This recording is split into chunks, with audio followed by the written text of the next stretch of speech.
Hola amigos!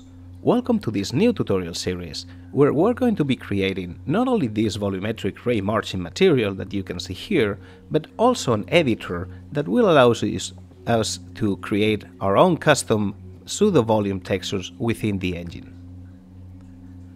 These types of materials can be used to render things like these clouds here and support, as you can see, ambient and direct lighting, self-shadowing, and all kinds of transforms. So we can scale this, rotate, and move, and it works as one would expect. And as you can see here as well, it supports intersection with opaque objects at least.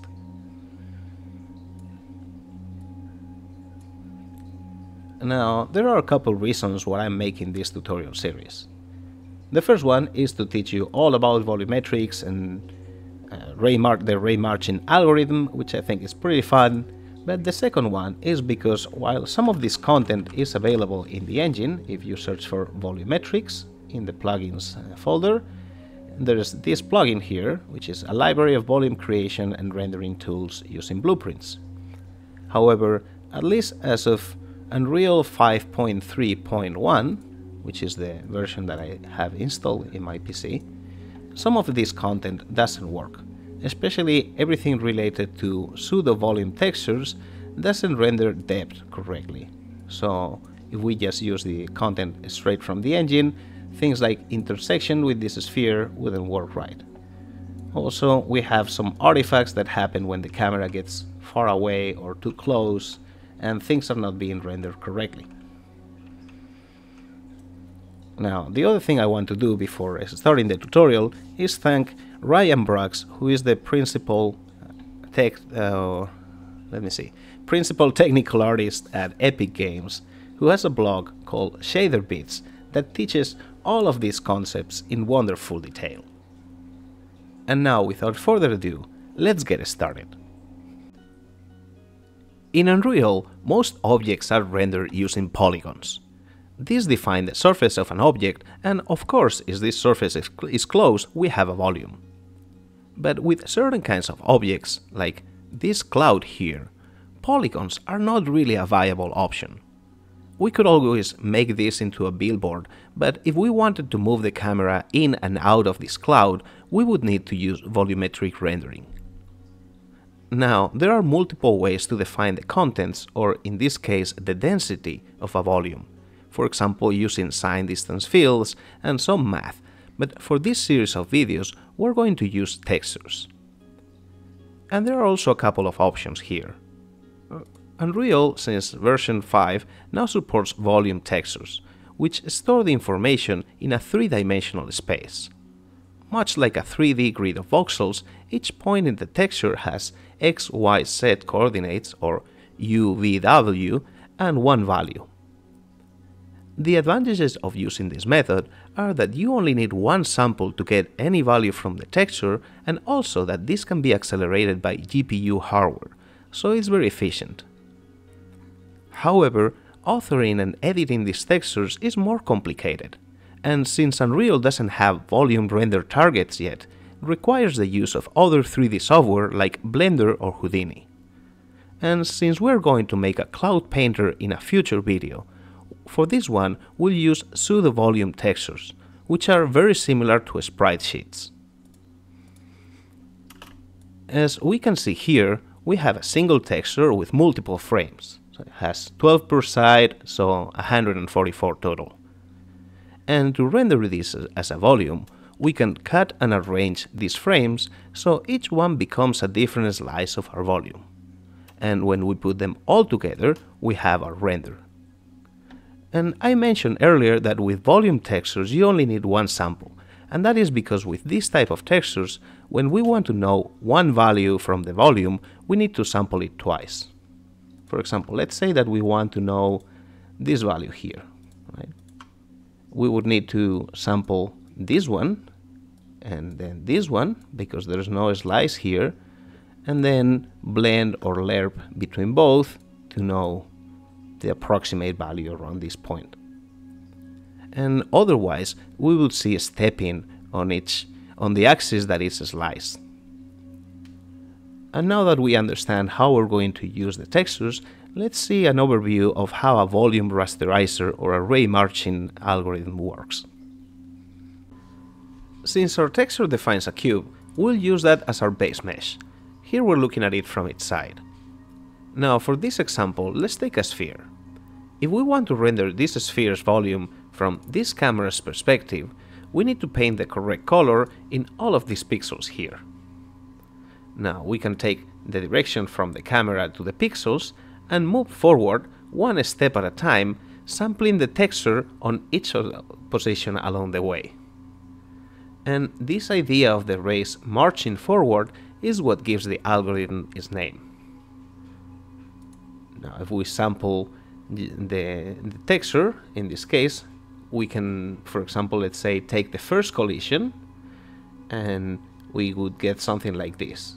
These pixels would be green and these ones would be background color. And using that we could render something like a perfect volumetric sphere. But that's not very interesting and we want to do clouds, so let's do that instead. So we're going to let the rays continue throughout the volume and then return the accumulated density that it finds. For example, if this sphere had a constant density, the rays that went through its center would have a higher accumulated value than the ones that barely grazed it, giving us a result that would be more like this.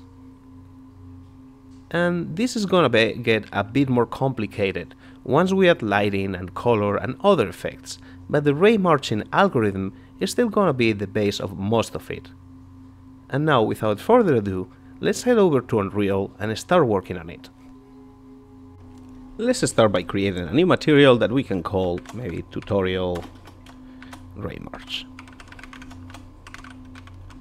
or something like that. Let's open it up and change on the material properties, change the shading model to unlit, because we only need the emissive color for now. Now, all of our operations are going to happen in a custom node running some code. So add a custom node and let's start by adding some inputs. We're going to need 7 of them. So 1, 2, 3, 4, 5, 6, and 7. Let's give them some names. First we want to specify which texture or which pseudo volume texture we want to sample. So call this one text. Next, the number of frames in our texture. So XY frames. Next, in the code we're going to use the total number of frames, which is very easy to calculate. It's just XY frames times XY frames. But if we run that code inside our custom node, it's going to be slightly less performant, or it's going to add a couple more instructions than if we do it outside. This is just because of how Unreal works. So let's add also the total number of frames here. So we can call this one num frames. Next, we want to specify the number of steps for our ray marching algorithm. So we can call this one max steps. And similarly, in the code, we're going to use the size of each step to move this ray marching or each ray forward. And the size of that is just going to be 1, which is the total size of the cube, divided by maximum number of steps. And again, we could do that operation here, but if we move it to outside, it will reduce the number of instructions by 1 or 2. So let's add another one and call this one step size. Step size. Only 2 more. Now we need the direction of the camera or the camera view in local space. So call this one local cam vector, local cam vec. And finally, we need to tell the code which pixel or the position that we want to sample from this volume. So we can call this one current position or cur pose. Now let's fill in these parameters. For the texture, we want a texture object parameter, so we can change this later on different instances. And we can call this one volume texture. Oh.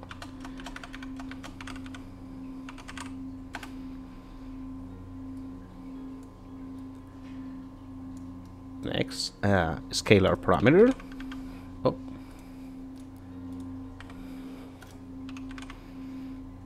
There we go.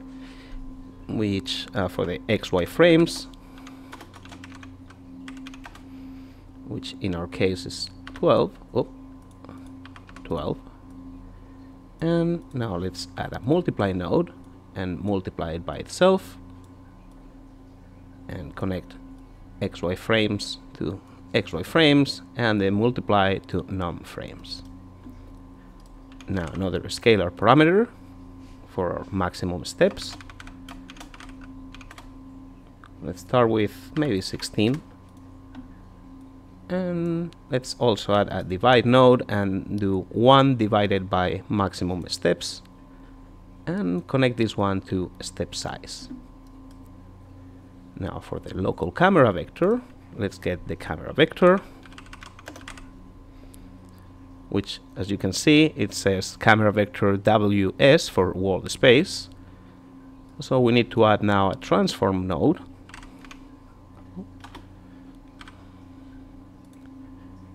And convert from world space to local space.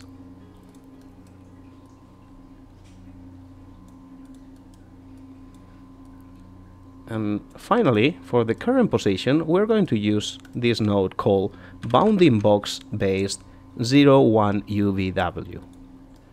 And before we connect it there, let me show you what it does.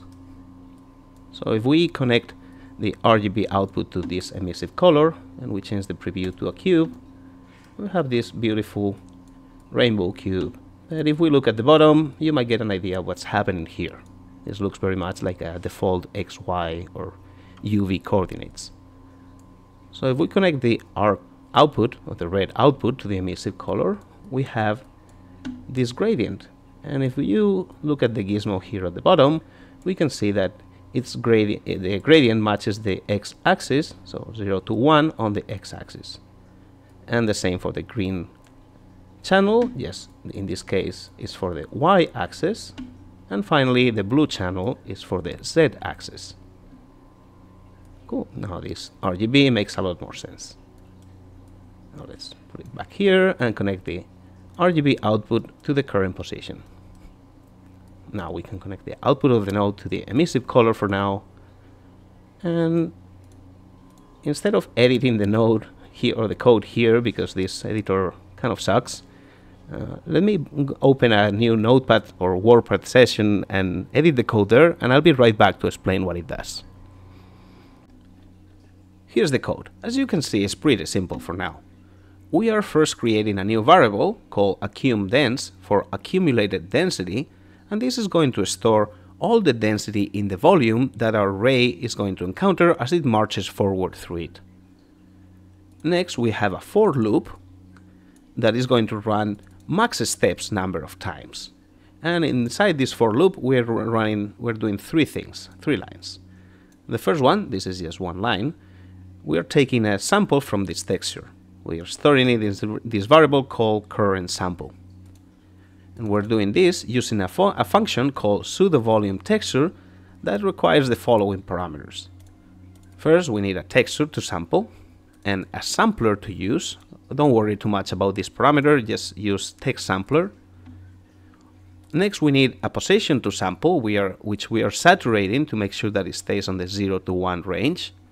And then the number of frames per side as a vector 2 or a vector 1 that is then converted to a vector 2, and the total number of frames. Now we are storing this curve sample as a single float because we are only storing the red channel or any of the channels of this texture. In the next line, we are updating our accumulated density, which started at 0, adding the current sample value times the step size. And we are scaling it by the step size because if you think about it, if your ray marches forward in big steps, it's going to accumulate more density than if it marches in tiny steps. And finally, we are updating the current position, so our ray marches forward by adding the negative of the local camera vector, or our camera direction, also scaled by the step size. And we are reversing this local camera vector, so it's minus the vector, because otherwise our ray would go back in the direction of the camera. And that's because the way our cube is mapped. Now, after all this for loop is complete, we just return the total accumulated density. Now, let me copy all this code, copy, and then go back to Unreal, where we can paste it here and replace this one. Press enter, and we have a weird mess. It's pretty cool actually when you look at it from the top, but it's pretty weird. And that's because our texture that we're sampling is not a pseudo volume texture. So let's replace this for our wisp and see what we have. Cool, we have a volume. Now it has the alpha from the cube, but don't worry too much about it. And it looks pretty cool. When we move the camera around, we can see that the tendrils are actually in 3D space and not just like flat planes or anything like that. But we have this weird kind of frosted glass effect on the sides of the cube, which actually betray that our shape is rendered as a fake cube. So if we look at it from the front or from any of the sides, it doesn't look bad. But especially when we look at it from these grazing angles, we can see that it has this weird artifact. Now we could increase the number of steps to maybe 128, and that gets rid of the artifact, but we still want to fix that problem. So let me go back to 16, and I'm going to switch back to Photoshop for a moment to explain why this is happening. The reason this artifact is happening is because of the way we're passing our current position to our function. If you remember, we're using this boundingbox01 UVW, which is giving us gradients that are aligned with the world. So we had this 0 to 1 gradient and in all axes. Now that means that it doesn't matter where the camera is pointing from. When the rays intersect this box, then they will move in spaces that are aligned with this grid. And if we are using a small number of samples, or if our content or our texture has values around the edges, then it will show that these values are kind of blended in this way, kind of aligned with the grid. Now, to fix this problem, we just need to realign the grid and make it face the camera. So we have something like this. And in this way, the planes or the intersection planes will be aligned with the camera and the artifacts will be almost invisible. Now let's go back to Unreal and make this happen. Conveniently for us, the volumetrics plugin that I mentioned at the beginning of the video has a function that does exactly that. So let's add a material function call, and the one that we're looking for is called VolumeBoxIntersect. And you can create this function yourself in case you don't want to enable the volumetrics plugin. And just to explain what it does, we're going to go inside by double clicking on it and examine these nodes. So we have a custom node with 3 inputs. First we have a custom scalar that can be 0 or 1 depending on whether or not we want to align the planes with the camera. Next we have the maximum number of steps of our ray marching algorithm. And finally we have the scene depth. And here's the code, and feel free to pause the video and copy this into your own custom node if you want. But basically what this is doing, it's finding the planes that are perpendicular to the camera and intersect this bounding box. And it's going to find the first intersection, so the first point where the camera touches this bounding box, but also the last one.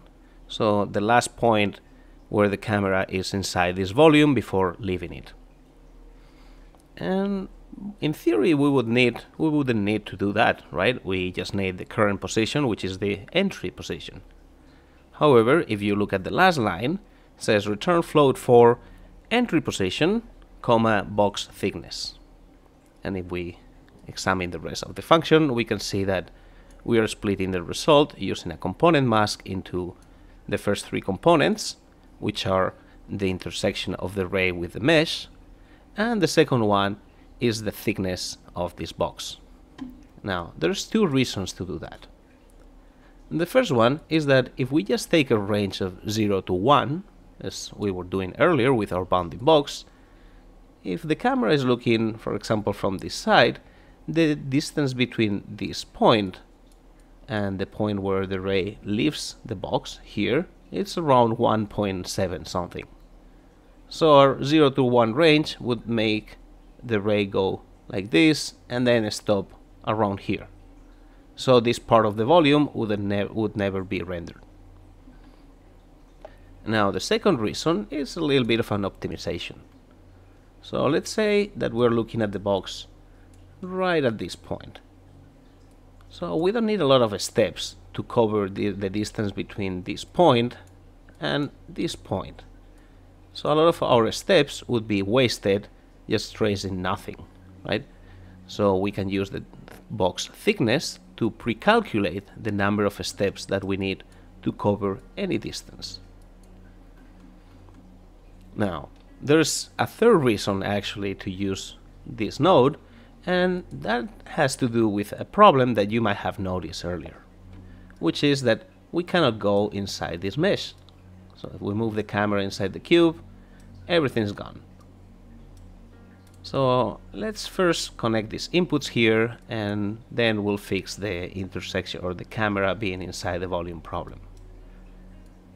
So here we need to connect the maximum number of steps to the steps input. And for the second one, we can create a new scalar parameter. Call this one align planes. Connect it here. And if we just now replace this current position input with our intersection position, we will get an error. And it says only transparent or post-process materials can read from scene depth. And if we, as we just saw, this node is using the scene depth. So let's go to our material parameters and change the blend mode to, in this case, alpha composite or pre-multiplied alpha. Now our volume is back, and if we reduce the number of steps back to something like 16, now we have these artifacts, but if we enable the align planes option, now they are gone. And we could see a little bit of an artifact kind of in the direction that the camera is moving. There's like a very soft triangle here, but it's very subtle, and we're still only at 16 steps. So if we set something like 32 or 64, we already get pretty good results. Now, we still have this problem, so let's see how to fix that next. We're going to need a new mesh that we will have to create from scratch. And we can do this in any 3D package, like 3D Max or Blender or Maya, but the operations that we have to do are so simple that we can do them in Unreal using the modeling tools. To enable them, we can go to Plugins, search for Modeling, and we have two sets of tools or two plugins that we can enable. Modeling Tools Editor Mode and Static Mesh Editor Modeling Mode. After enable this and restarting, we have a new mode on the viewport called Modeling. So first we'll need a box, so let's go to Create, Box, and place a box close to the other one, like maybe here. Now we can click on Accept, and now we have a box, but the pivot is not centered, like on this one, it's just centered on one face. So let's go to the Transform or the X-Form button or tab and go to Edit Pivot. Now we can just click on Center and accept that. Perfect. Now we need to invert the normals on this cube so we can only see the interior faces. And to do that, we need to go to the Attributes tab, and here we have normals, and we can click on this invert normals checkbox, and when it's on, we invert in the normals, so we, as I mentioned, only see the interior faces. Perfect. Now the reason this is gonna work is because now that we are using this VolumeBoxIntersect, we're getting a ray that goes from the camera to the first face that we encounter and then moving to the other side of the volume. That's kind of the algorithm. Now obviously, if we do this here, the ray is still going to intersect with the first face that we see, which is that one, but it's still gonna move towards the other side of the volume. So in this case, if it intersects this point, or on that face at the other side, it will move towards the camera. And to test that, let's go back to the selection mode and apply our material to both of these. Actually, we can double check that our new mesh has been created in the same folder, and we can even rename this to something like box normal invert. Now we can apply the material, and at first glance they would look the same. However, we still cannot go inside this one, but now finally we can move the camera inside our little cloud, and that's pretty cool. Perfect. The next thing that I want to address is the opacity of this cube finally.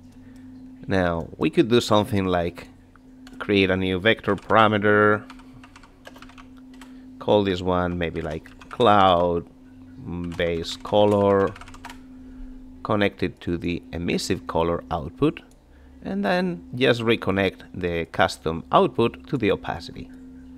And now we have a cloud that we could change the color maybe to something more festive, like a pink. Yay! And that's pretty cool, but that's not really accurate. And there is a better way to calculate the density, or how this density affects visibility. And that is to use something called Beer-Lambert law. And that's usually or normally used in chemistry to calculate how much light is absorbed by a medium, and Unreal has a version of that. So let's just search for Beer, and we have Beer's law, which if we look at the tooltip is just e to the power of minus the density.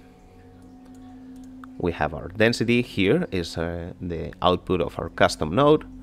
We can connect it to the thickness, and then for depth scale, let's create a new scalar parameter and call this one maybe density scale, or density. And give it a default value, maybe 1 for now, connect it to the depth scale, and let's connect the result to the opacity and see what happens. And we have something, but it's kind of not exactly, it's the negative of what we want. And that's because this formula is giving us how much light is absorbed by the medium.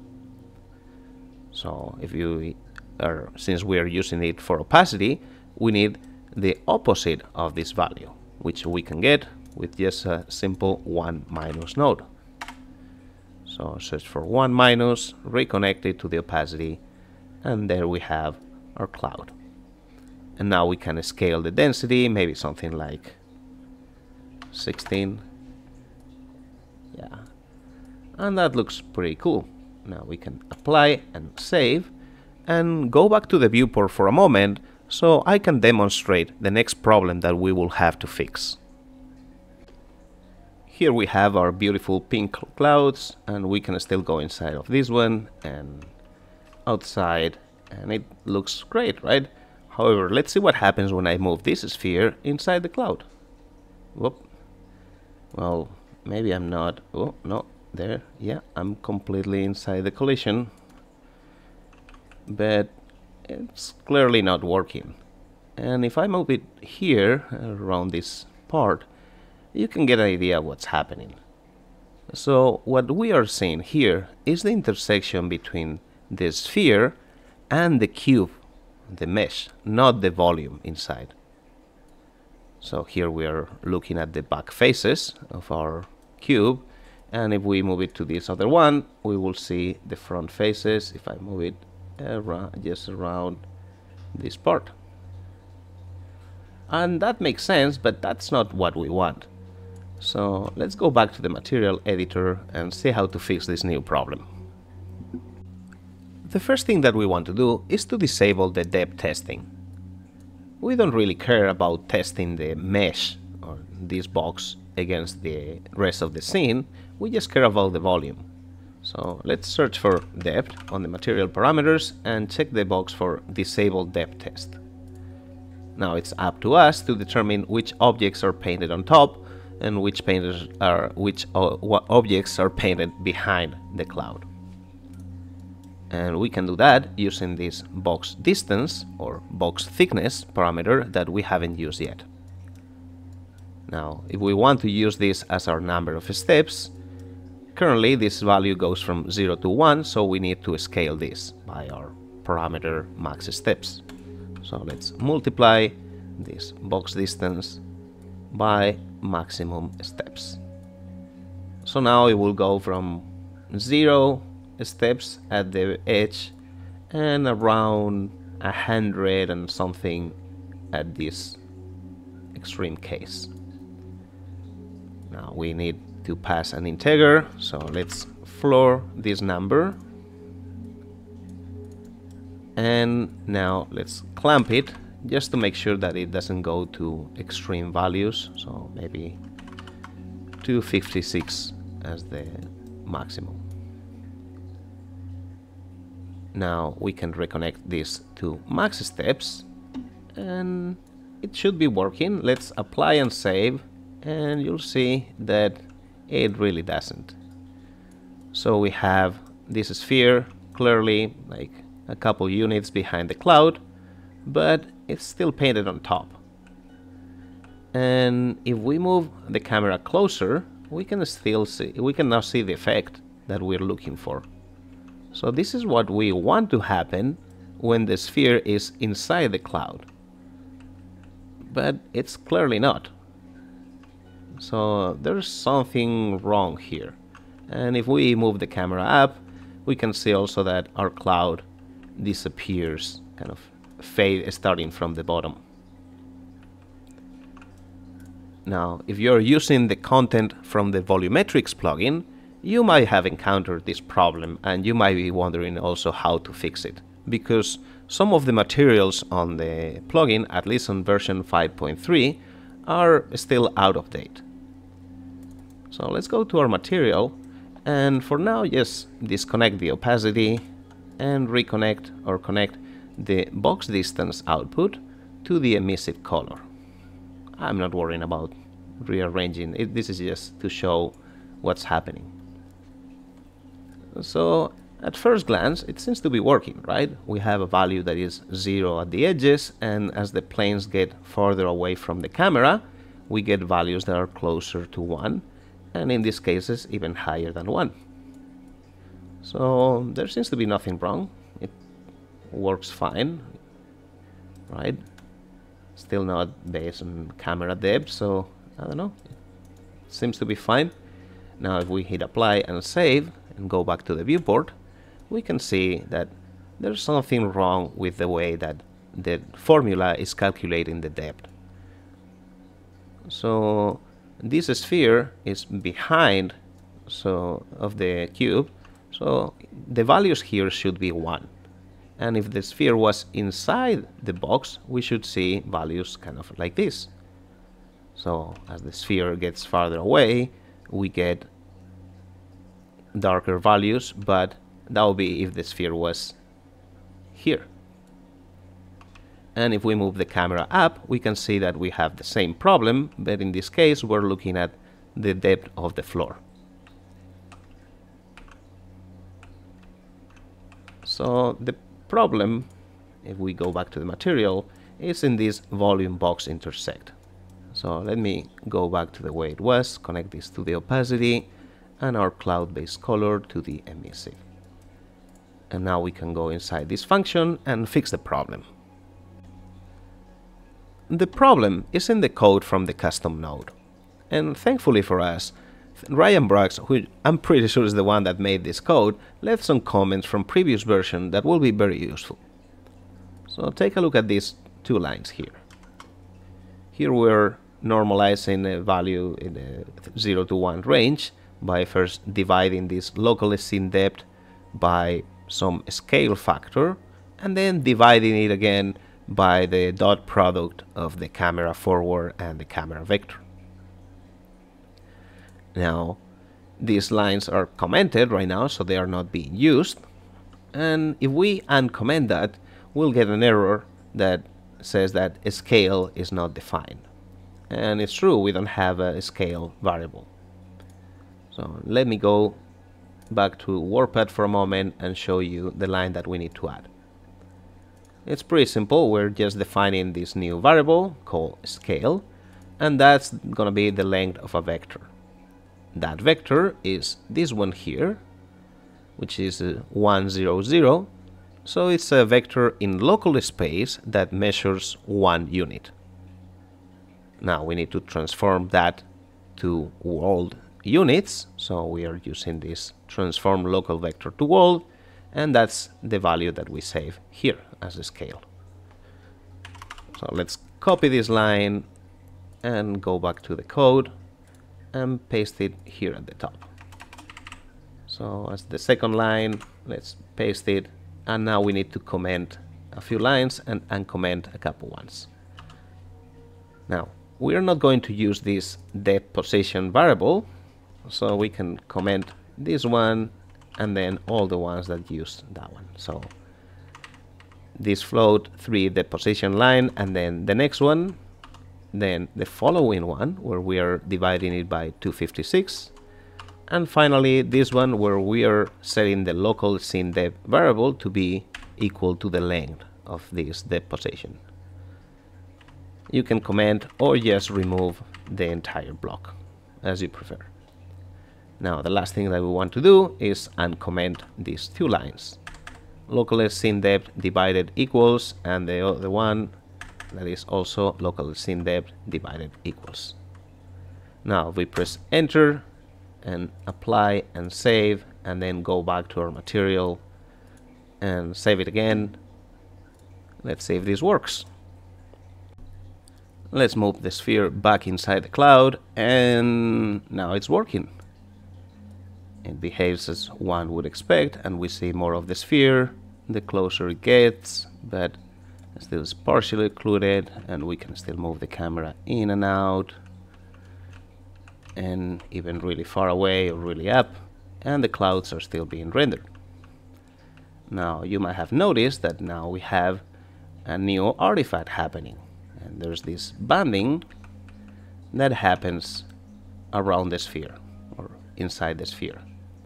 And that is because the way we are pre-calculating the number of steps. So for example, here we have, let's say, 3 steps, and here we have 4 steps. It's not those because we can see bits of the cloud on the front, but just for simplification, we have 3 and 4 here, and then 5 and 6 steps. However, the sphere, we know it's a smooth sphere, so this could be 1 step, but this should be like 1.5 steps. And we cannot tell the for loop to run 4.5 times, but what we can do is run the for loop the number of steps that we need, and then take 1 extra step that is shorter and is just the distance that we need to cover up to whatever point we're sampling. So hopefully that made sense. Let's go back to the material editor and change our code a little bit. Oh, actually, at some point I changed the blending mode to additive, so let's change it back to alpha composite. Oh, and now we have this artifact, which we can fix probably by just multiplying our color by our opacity mask and then reconnect it here. Perfect. Now let me rearrange this a little bit. And now for our final step in our ray marching algorithm, we already have the integer number of steps here on this floor, and it's already scaled by the number of maximum steps that we want. So if we, instead of taking the floor of the number or the number, and we take instead the fractional part, that's gonna be our last step. And now when we write our code, we need to take into account that this is a fraction of one step. So anyway, let's add a new input to our function, and we can call this one final step size. And connect this frac to it. Cool. And nothing had changed, so let's apply and save, and head over to Warpad to see the changes in the code. Here is the updated code for our custom node with all the new lines highlighted in red. And the first one is not really related to our ray marching final step. And the main reason why I'm adding this line is because of this function here, LWC to float. And that stands for large wall coordinate to float. If we go back to our material for a moment, where is it? Here.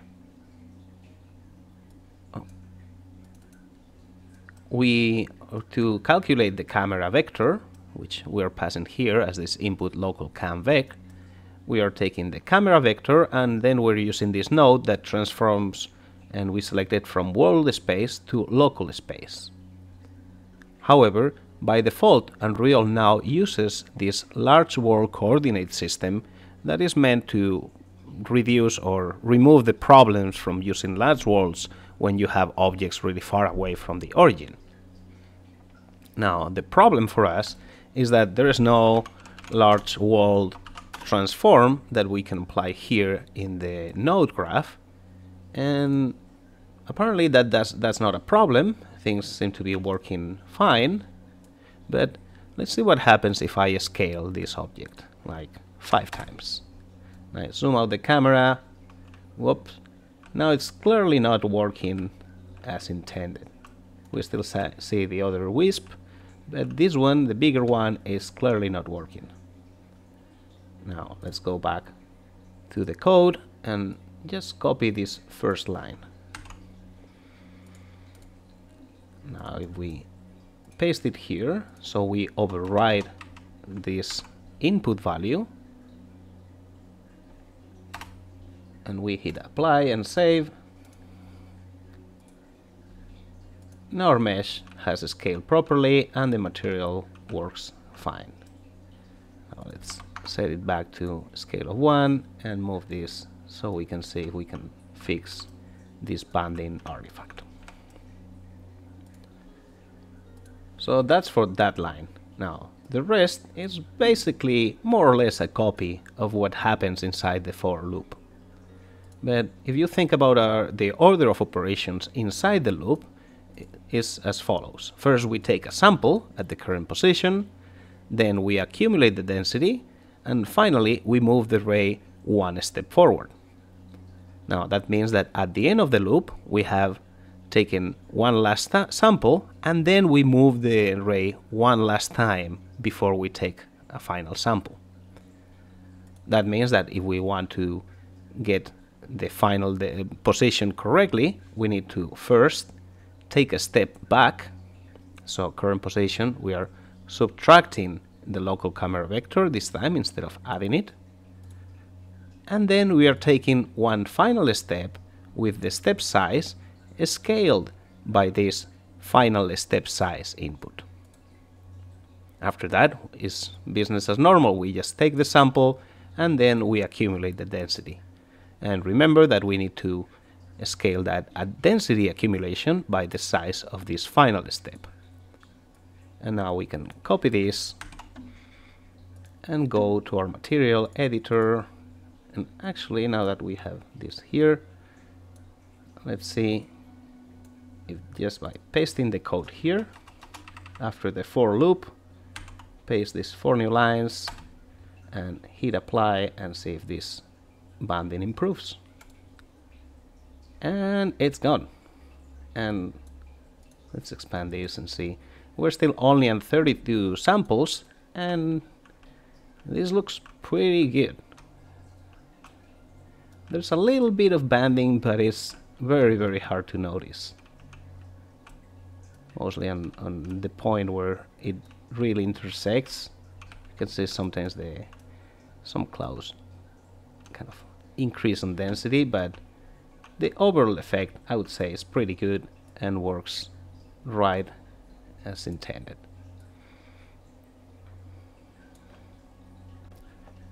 And that is gonna be it for this first tutorial. As we saw, learning the raymarching algorithm wasn't as complicated as it sounded. In the next video, we'll see some lighting options like direct lighting or ambient lighting and probably self-shadowing. And in the meantime, please consider subscribing and clicking that bell notification button if you want to get alerts when I upload new videos.